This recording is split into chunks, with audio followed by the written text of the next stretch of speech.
তো তোমরা আগের পার্টে দেখেছো আমি আমার বার্থডে কেকটা ঠিক কেমন করে বানিয়েছিলাম। সন্ধ্যা হতে না হতেই কিন্তু আমার সব ফ্রেন্ডরা চলে এসেছিলো। ছাদে গিয়ে হালকা করে একটু ডেকোরেশন করে নিয়ে নিজে রেডি হয়ে কেক নিয়ে চলে এসেছি। এবার কেক কাটিংয়ের পালা।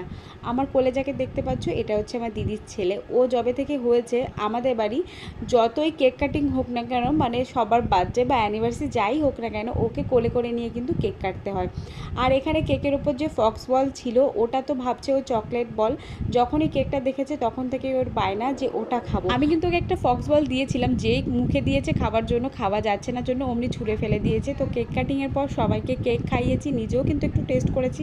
আর নিজের হাতে বানানো কেক সেটা তো টেস্টি হবেই। তো এখানে দেখো ক্রিম লাগানো চলছে, আর বাচ্চাটা যদি একটু মুখে ক্রিম লাগানো না থাকে না, ঠিক বাচ্চা বাচ্চা মনে হয় না। তো কেকের রিভিউ কেমন ছিল আমার ফ্রেন্ডের কাছ থেকেই শুনে নাও। এখানে কিন্তু কিছু ফটোও শেয়ার করলাম। তো তোমাদের কাছে ভিডিওটা কেমন লাগলো অবশ্যই কিন্তু জানি।